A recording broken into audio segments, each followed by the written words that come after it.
Hello, welcome to Meet Your District Supervisor. I'm Halili Knox, and we're here with Supervisor Malia Cohen from District 10, which includes the Bayview Hunters Point, Potrero Hill, Dog Patch, Candlestick Point, Visitation Valley, and Portola neighborhoods.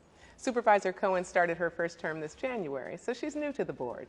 We're going to get to know her and talk about the toughest issues facing the city. Welcome, Supervisor Cohen. Thank you. Thank you for joining us. My pleasure. So tell us a little bit about your background, where you grew up, where you went to school, and the jobs you've worked. Sure.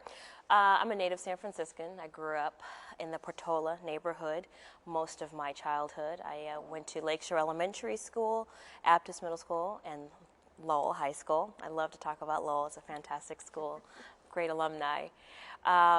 I did my undergraduate work at Fisk University, where I studied political science with a concentration in public administration. And I actually worked 8 years, largely in the public sector. Most of my time was in the public sector. And then I earned a master's degree from Carnegie Mellon in Pittsburgh, Pennsylvania, in public policy and management. So my work experience is actually very varied. I spent some time as assistant executive director for a nonprofit on the Hill on Middle Point Road. I was assistant there to a wonderful woman named Julia Middleton, affectionately known as Aunt B. And the park that I worked at was Aunt B's Park, but also more formally known as the Hunters Point Community Youth Park Foundation. And we did after-school and summer programming there for a lot of the kids in the neighborhood. I've also have a background in working in politics, on both sides of the Bay, here in San Francisco and also in Oakland. I've done some fundraising for different candidates as well as issues. I've got work experience with the Federal Reserve Bank of San Francisco, but I'm actually most proud of the work that I've done for myself. I started a business called Power Forward, which is a social media and public policy consulting firm. So why did you choose to return and live in San Francisco, and what motivated your interest in politics? The motivation for me running has to do with just my love of San Francisco.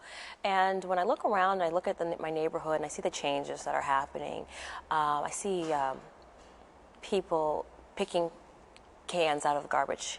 I see that there's no neighborhood grocery store. I see that small businesses in particular, are coming and going, and they haven't been really able to sustain themselves. And from my work experience in working for the city in the mayor's office as well as in a nonprofit, I had a good sense as to what some of the challenges were. And when I looked down in the future horizon, I could see more challenges coming. And I thought that I had a set of experiences and more importantly, a passion and a desire to serve. And it actually started at one point in my life when I was 8 years old. I took a tour here with my third grade class to City Hall. And if you recall coming in through the rotunda, seeing the grand staircase, I mean, it's just very mesmerizing, very memorable, and very powerful. And it was really at that moment that I decided that I wanted to work here in this building. And later on in that day, I had a short conversation with then Mayor Dianne Feinstein. And she actually spoke to the entire class, and she spoke for just a couple minutes, but she really planted that seed of public service and to give of yourself selflessly. Giving of your time and your talents is something that my parents instilled in me very early on. So serving District 10 is actually just an extension of who I am, and just a general desire to help improve the quality of life of all people in San Francisco. Where do you place yourself on the political spectrum? Are you left? Are you right? Well, you know, I'm actually more forward thinking. And so for me, it's less about being left or right, or in this town, moderate or progressive. It's really about the issues and about creating policies that will have a sustainable and lasting positive impact on the families that live here. It's very costly and very difficult to do business in San Francisco, to raise your children in San Francisco, and I'd like to have a voice at that table to really create policies that will minimize the stigma that San Francisco is not a big business-friendly city. Minimize the stigma that San Francisco cares more or prioritizes the rights of dogs over children. And so I really think that we started to go in the wrong direction. And the reason why we started walking down that path largely was because of political ideology.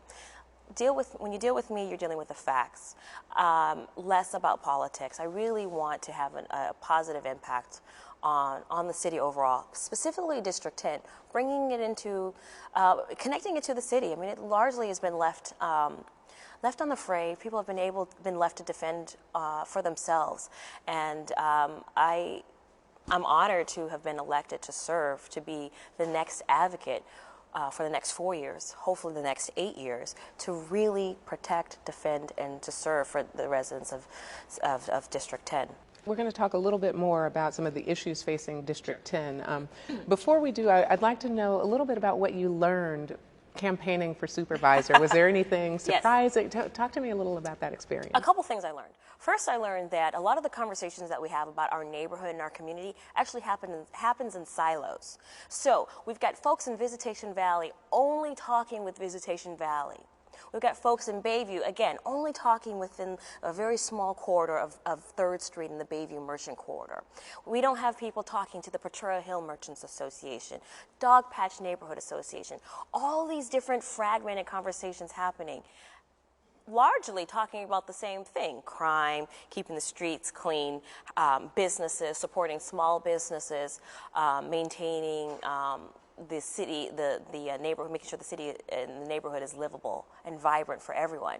But no one really looked to their neighbor. Now, they stayed within their neighborhood, but didn't reach beyond those boundaries. So that is one thing that I saw, that I actually made a concerted effort on the campaign to really build bridges. Mm-hmm. And for me, building bridges goes beyond just the neighborhood, because again, it goes with connecting the Southeast to the large part of San Francisco and saying, hey, wake up, we are out here. We want bike paths. We want dog parks. We want open space. We no longer want to have a neighborhood or a reputation of a crime-filled community. The other thing that I learned is really we're all human, and how to connect with that human spirit. Whether you're living in public housing, whether you own your own property, or you're Asian, you're African American, if you're male or you're female, we are all one. We are really a community. And when we start to realize and move in the direction of being humans and having this human experience and connecting together, really, if you will, being each other's keeper, then San Francisco really begins to continue to thrive. Now, on the campaign, I also learned through the endorsement process. Mm-hmm. You go through this process to get endorsed from different folks saying, yes, Malia is okay, no, Malia is not okay, or so on, or no endorsement. But having a broad base. Now, we have ranked choice voting in San Francisco, and that's how I was elected. There were a total of 21 candidates in the race. No clear front runner, no major person with heavy political experience, no person that carried the heavy downtown interests or big business.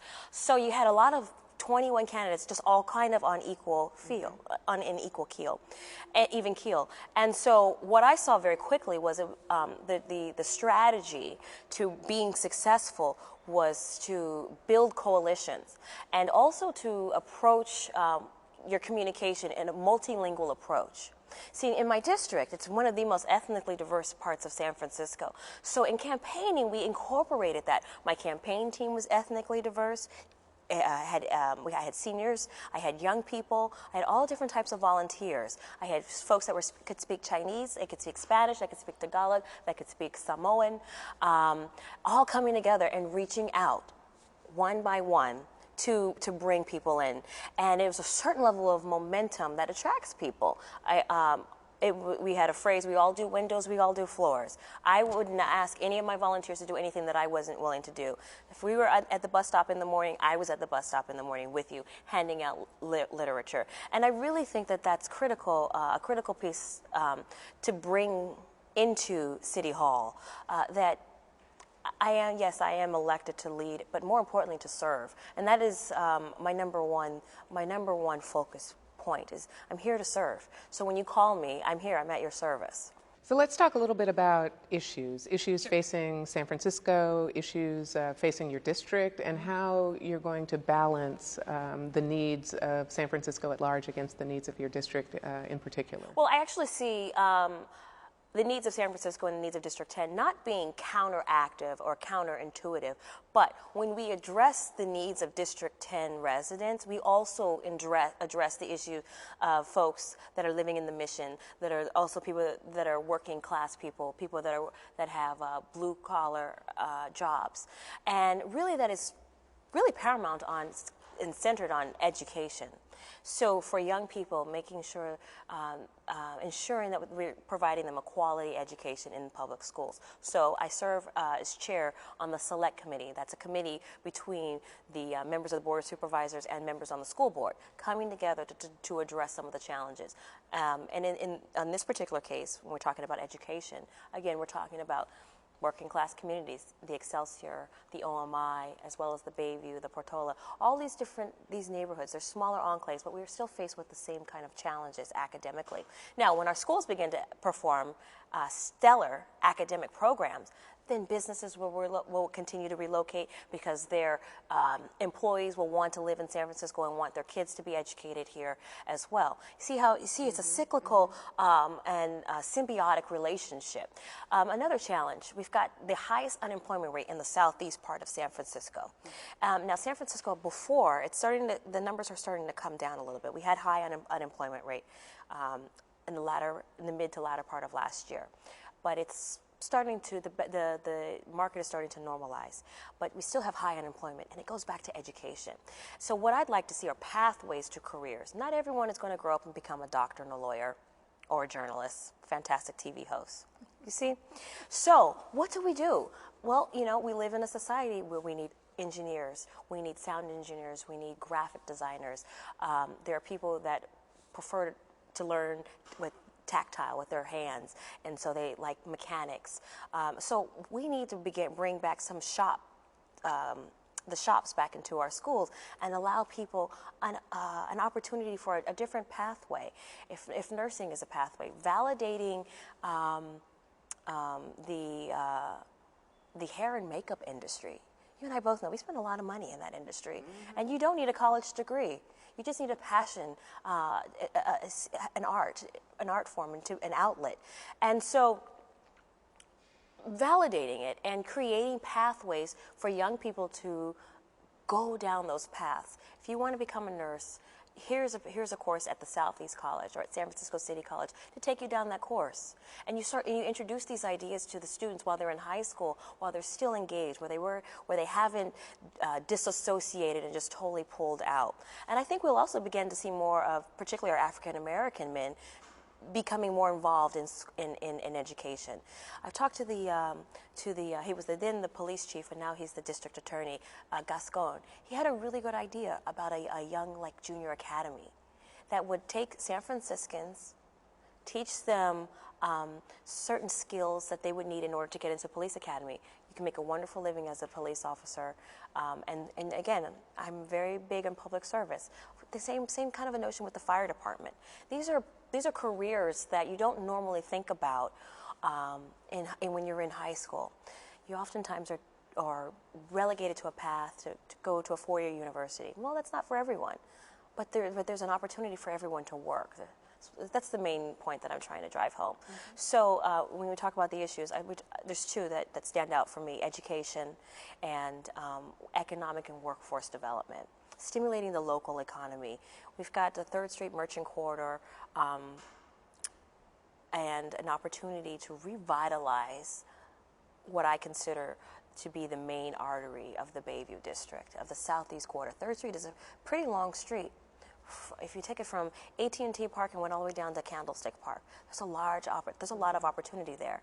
Let's not squander that. When we recruit the businesses, we want it to be a healthy mix that reflects the cultural history of the southeast part of the city.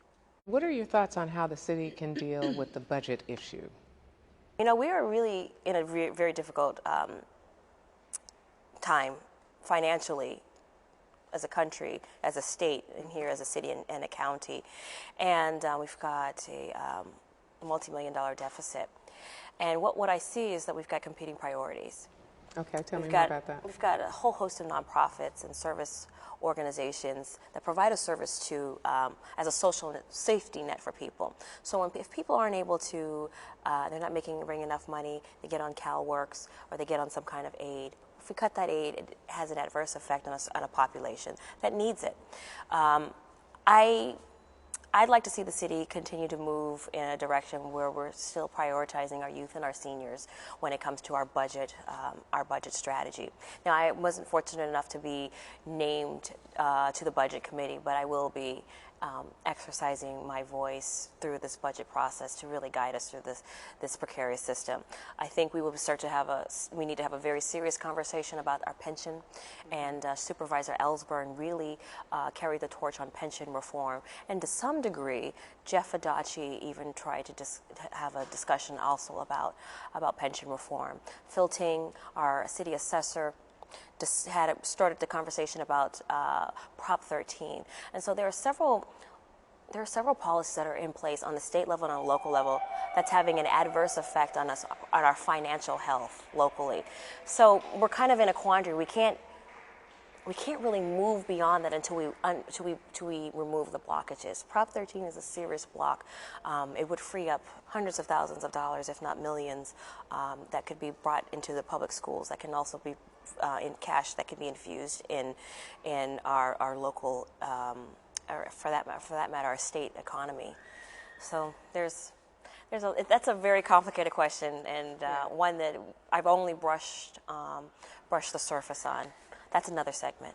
So we'll follow that by another complicated question. Oh, okay. Yeah, I'd like to get your thoughts on homelessness and what the city is doing about homelessness, what direction you think we should be headed in to cure what has become a very big issue in San Francisco. Yeah, it is. You know, homelessness is very interesting because when you look at it from a sociological perspective, right? We've got homeless people. Some of the homeless community enjoy being on the street and prefer that lifestyle, and others actually want help.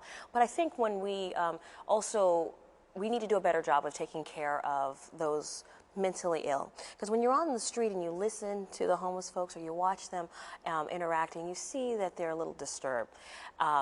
So I think the city overall has done a good job in terms of housing, taking them off the street, providing services.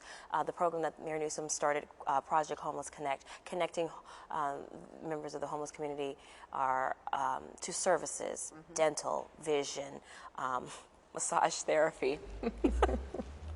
Housing, counselor, mental health. I mean, these are some core things that you and I probably take for granted. We have access and we have resources that we can leverage. The community doesn't. In the southeast part of the city, we actually don't have very many homeless facilities. There's one that I know of, Providence Baptist Church, and I'm telling you, I've seen every night this line is wrapped around the corner, and it's cold. Out on the streets, and this is a men's shelter in particular. These men are coming in and staying on a mat on the floor of a gymnasium. I mean, we're not talking a lavish existence. The Four Seasons, right? The Four Seasons here, but definitely. I think we are a very compassionate city and should continue to extend a compassionate hand to the homeless community. What's happening with crime in your district, and how do you think the police department is doing to address the issue of crime, specifically in District 10? Statistically, we've got a lot of crime, homicides. So far, there were 2 in my district just in the last week, and I'm vice chair of the Public Safety Committee. And so safety and how we define safety, not just in terms of crime, but just overall public safety is actually something that's very important, another one of my priorities. And what I'd like to see is more of a community policing approach and engaging more of the community. So that includes using organizations like SAFE, which is a neighborhood-based organization, where neighbors get together and they're literally watching the streets and watching and giving information to the police department.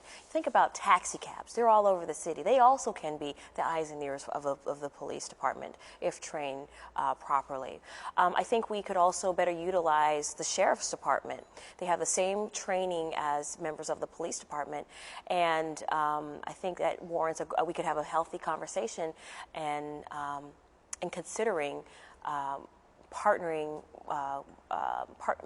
creating a stronger partnership with the Sheriff's Department. But overall, crime, yes, we need to reduce the number of homicides, we need to reduce the number of aggravated assaults, petty crimes, misdemeanors. I do get my fair share in my district, and also that's one issue that is universal between safety and education that everyone is very much concerned about. Talk to me a little bit about the progress on environmental cleanup in the areas of San Francisco where that is a growing concern. So, you know, in San Francisco, specifically in the southeast quadrant, San Francisco, it was the industrial armpit.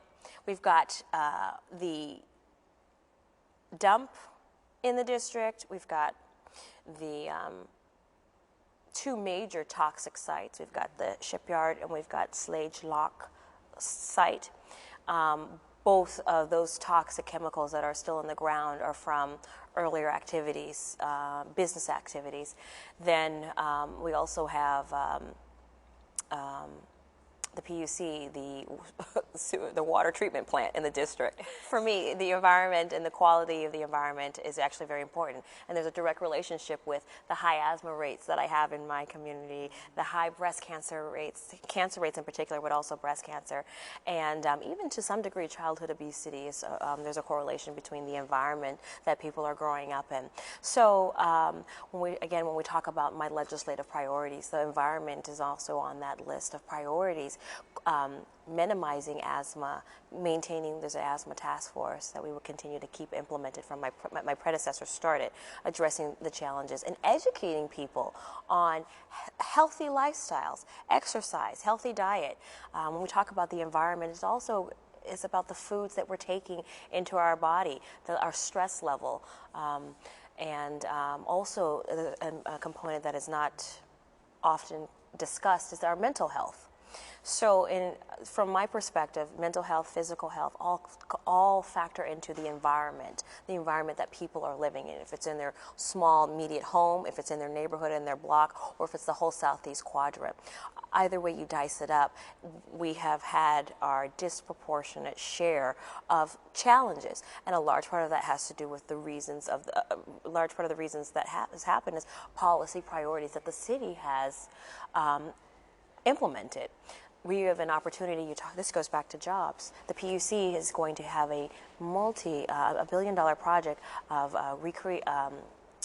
rebuilding the digesters, which is the wastewater management treatment plant in the district. Making sure that people that are living in the neighborhood are hired from the neighborhood to work on these projects. A pathway to a career that will be sustainable. And when people are able to provide for themselves in their homes, they put money back into the local economy, they're buying houses, they're paying their property taxes, the money's going into the school district, their kids are being educated, we're raising a healthy community. Thank you so much for joining us on SFG TV's Meet Your Supervisor. Thank you for having me. Watch for more episodes of Meet Your District Supervisor. We'll be back with another one of our 11 city supervisors. For SFG TV, I'm Halili Knox.